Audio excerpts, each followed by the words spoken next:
patients come to me who had said, you know, what's wrong with the way I eat? Why are my blood sugars so high? My A1C going up, and oatmeal is always a problem because they're adding berries or, you know, sugar or something to it. So as we talked about earlier, adding the nuts or the protein or something to it works.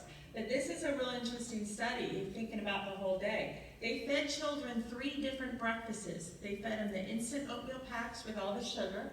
They fed them the steel-cut oats that Dr. Lopez referred to. And then they fed them almonds. Most likely the almonds had vegetables in it. The instant oatmeal people ate 81% more food during the day. Their hunger was there. The steel-cut oats ate 51% more food than the almond group during the day. But look at what the instant oatmeal group had. Higher levels of insulin, sugar, adrenaline, and cortisol.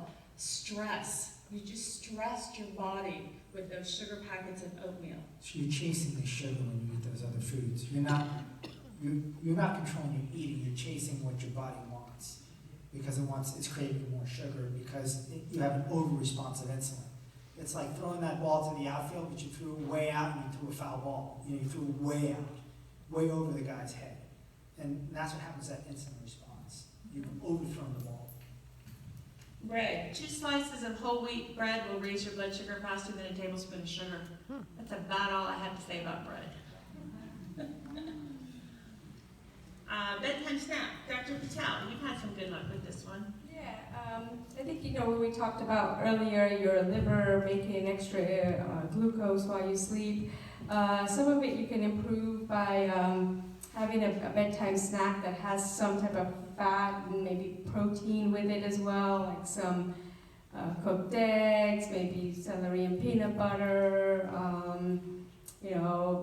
ham and cheese, except for not really any of the processed stuff there. But I've noticed that that's helped some of my patients with lowering the morning sugar because you're not in a fasting state for as long.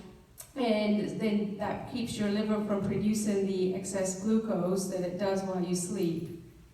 We've also, Lauren, who's here as a nurse practitioner, works with us, brought in, she'll always bring something novel. I'm not sure what she's bringing in half the time. So she brought in a dark chocolate brownie, and it was made with egg whites, quinoa flour. She blended quinoa and dark chocolate, and it was, I'm like, I shouldn't be eating this. She says, no, you're fine. She said, try it, it's actually really healthy. And was very surprised. The other thing we've been looking at is making brownies or chocolate mousse with avocado instead of flour. When I get that recipe, I'll have to post that somewhere because I'm really looking forward to that recipe.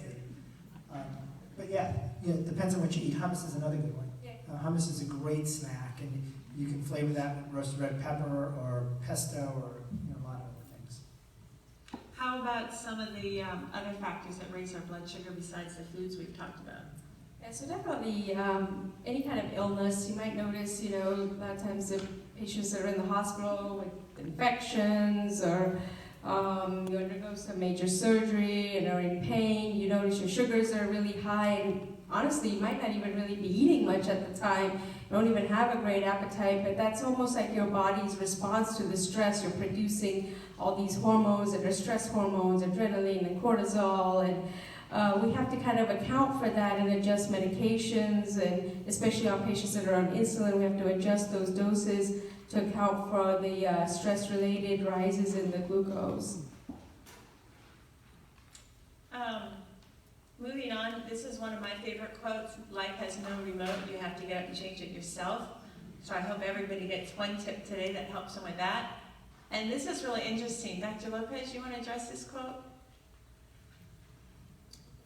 So Dr. Patel and I have talked about this through the years a lot. And it's great to put somebody on medicine, but sometimes if you can affect their lives and change them, it's better. So I'm always happy if you can use less medicine.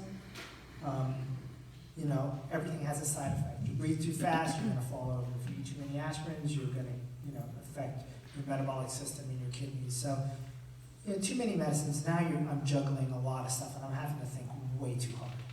And I don't mind thinking, but I don't want to have to work if I don't have to work. The guy who puts in a 16-hour day, right?